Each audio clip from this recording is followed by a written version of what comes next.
On the 3rd of April, 1974, a CalArts student named Connie Marsh parked along Pico Canyon Road in Santa Clarita, California, to paint natural scenery. She was never seen alive again. To this day, it is still unsolved.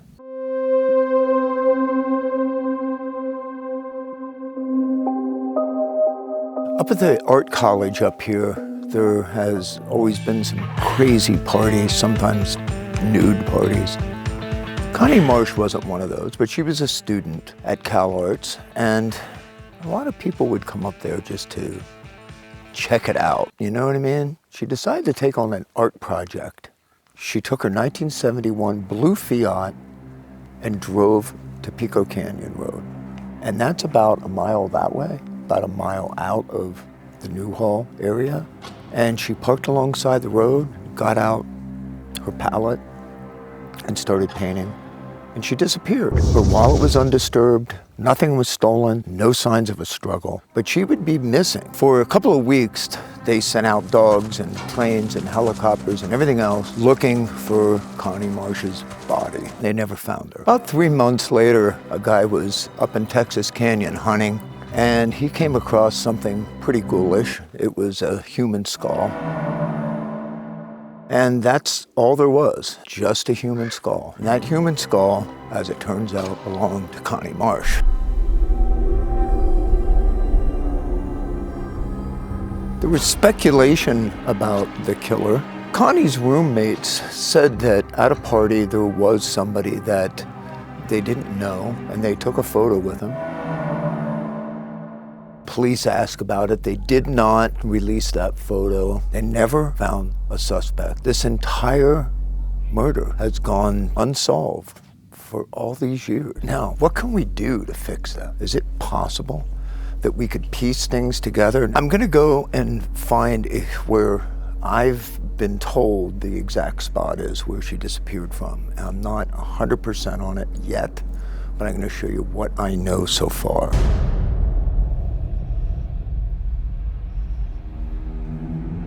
Connie disappeared on a Wednesday. By Thursday morning, search parties from the Silmar, San Dimas, and Sierra Madre mountain rescue units scoured the brush-covered hills around Pico Canyon. Bloodhounds and 2 sheriff's helicopters joined in the operation. They found no trace of Connie, and they ended the search at 7:30. I am now currently of the belief that this is where Connie disappeared from. And who knows if it was as grown up back then.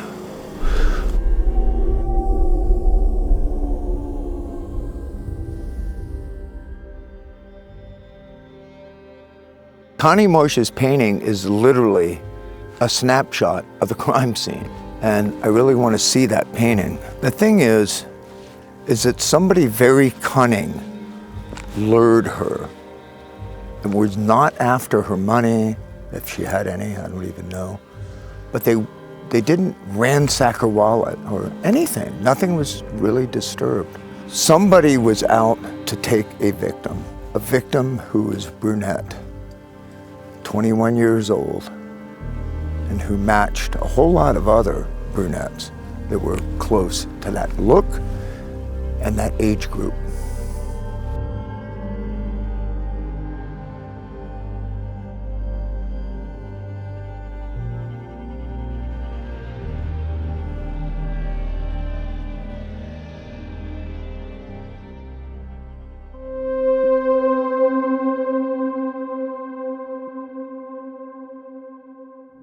The Connie Marsh story is one that just keeps churning in my head.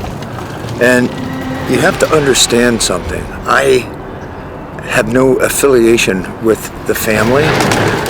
I don't know her, I don't know her sister, I didn't know her father, I don't know any of her friends.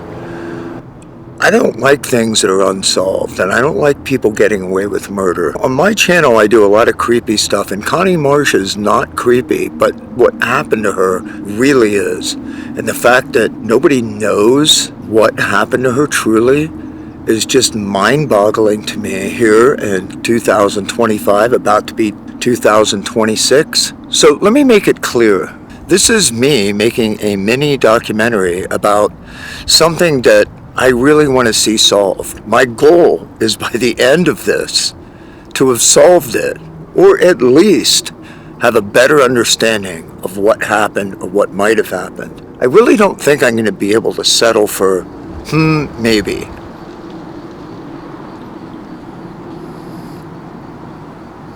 There is a book about Connie Marsh. It's called Connie Marsh, A Love Letter, and it's written by a woman named Sydney Schuster. But she no longer is fulfilling orders for the book, and I have not read it. Apparently she has a massive sensitivity to the issue now that it's in hindsight. Now, we're going to go down the path and really try to find out more. And when I say we, one of my good friends that you've seen on this channel, Lauren Parker, who is with TAPS, she's one of the lead investigators. She is also a historian for the Santa Clarita Valley. It's her that first brought this case to my attention. The reason this case ever came about is I was doing a piece on the ghost town of Mentryville. There were some deaths that had occurred around Mentryville. One of them was Connie Marsh, and it was the most troubling of all. In 1974, there was a girl named Connie Marsh, and she came up here to Mentryville, parked her car in Mentryville, went up into the canyon here so that she could do some oil painting of some of the landscape, and she never returned. Now, keep in mind, this story was underreported. The murder was underreported, almost felt like a cover-up. Connie was, from everything I can understand, was quite a feminist. It could have agitated some men, who knows. There's conjecture that it could have been Ted Bundy. I talked about that. As promised, I have Lauren here, who's much smarter than I. First of all, let's talk about Ted Bundy. Only thing that isn't congruent with him is that he was fairly well known by them. Right. And there's no reports of him in our area, in this area, that I know of. He was in California, but Northern California. He had a girlfriend in San Francisco area, I think. The one that looked like Connie, Liz something.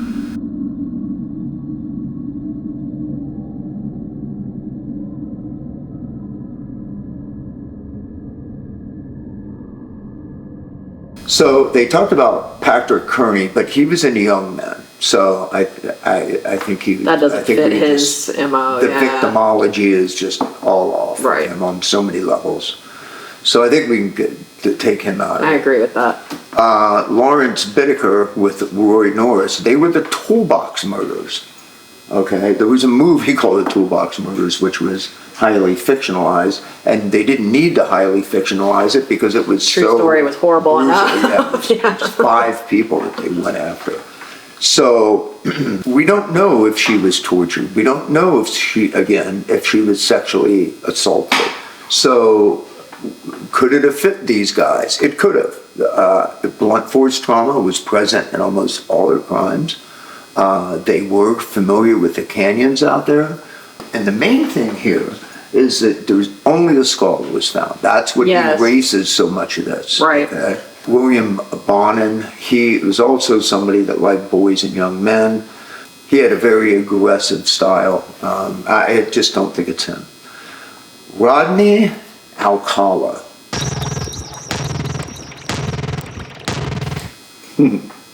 Now, when we look at Rodney, and you take Rodney, who was the dating game killer, he actually dated a girl off the dating game, right? The thing that's interesting about him is that it matches his modus operandi. He was in art and photography, okay? Mm-hmm. He knew the canyons. He did abduct people from back roads and stuff, okay? He had been known to do that. There's a known of 8 victims of his, fairly old by the time he was caught and prosecuted. Mm-hmm. So when we look at that one photo of the unknown guy at Cal Arts, you look at him, And what I did was I put it in AI and aged him 20 years. And he looks exactly like Rodney Alcala by the time he was right before incarceration. The only thing that didn't look right was that The one tooth, yeah. But then we went back and looked at Rodney's old photos, And he the had tooth it, yeah. looks the same.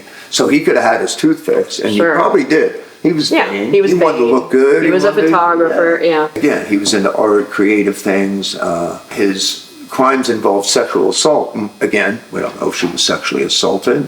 I bet she was. But he lured women with, talking about art and his photography and all of that kind of a thing, which a Cal Art student, that would have been a prime target for him. I mean, the guy fits better than, He really does. even more than Ted Bundy.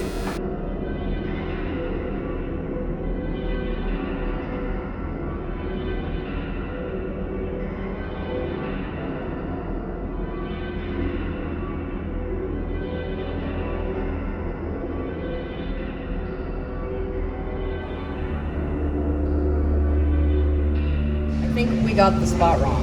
Rikki did a overlay with a picture of the police at the scene, and he went out to the spot and kind of tried to match the hills in the background, and I think he was right on. I'll what it share looks it like, with you. yeah. I think we need But to so go. you were hearing James. I kept hearing James so loud, and she was yelling at James, James, James, James, over and over.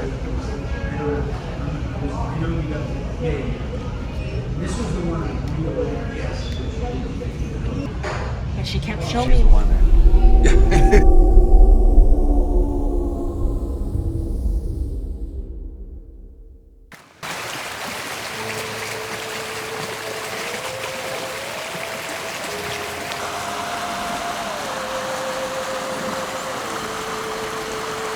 Clothing line. Look, and here's a path. Old school. There was a structure here.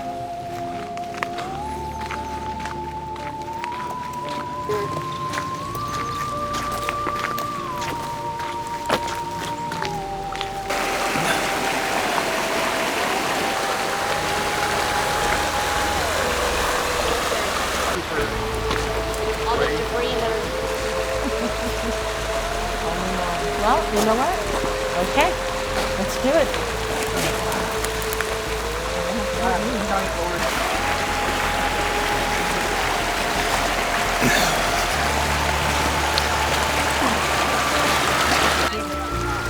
You are ready? And jump. No, you're tall. You got it. Oh, American Werewolf in London.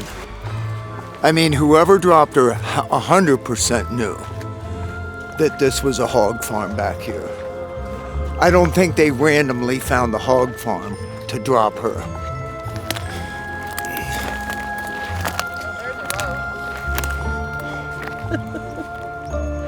Well, ooh, be careful. This is know. deep. I know. Oh, it's not too bad, actually. Yeah, that's not deep, but my foot is.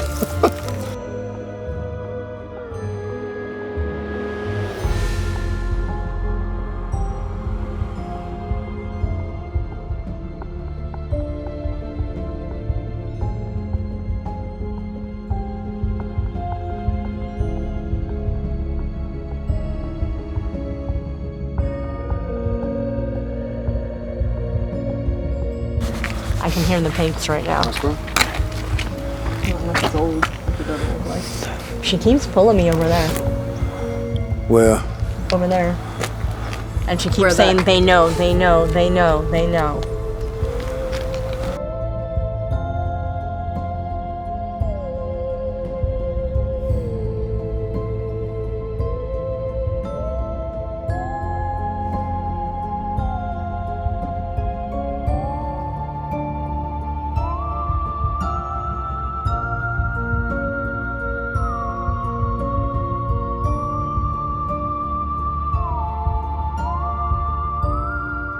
We're gonna head back because there's not much light, but this camera's doing a pretty good job with the light. I'm surprised. Right now it looks good. Yeah.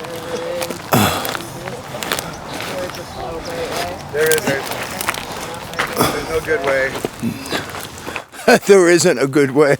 Yeah, there's just No. no great way. Just the wet way. There you have it.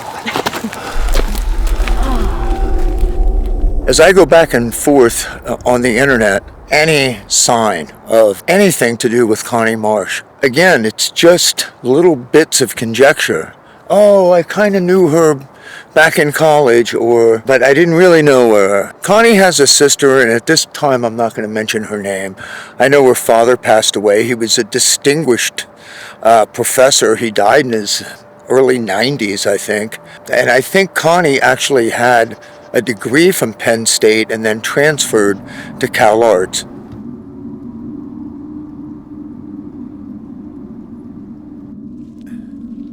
With every step of this journey, I'm just going to take you along. And what can happen is somebody could see this from a big production company and just take this whole idea. This has happened to me many times. This is one time I don't want to let it go because this is something that has bothered me through and through so many times. I don't own the Connie Marsh case, of course.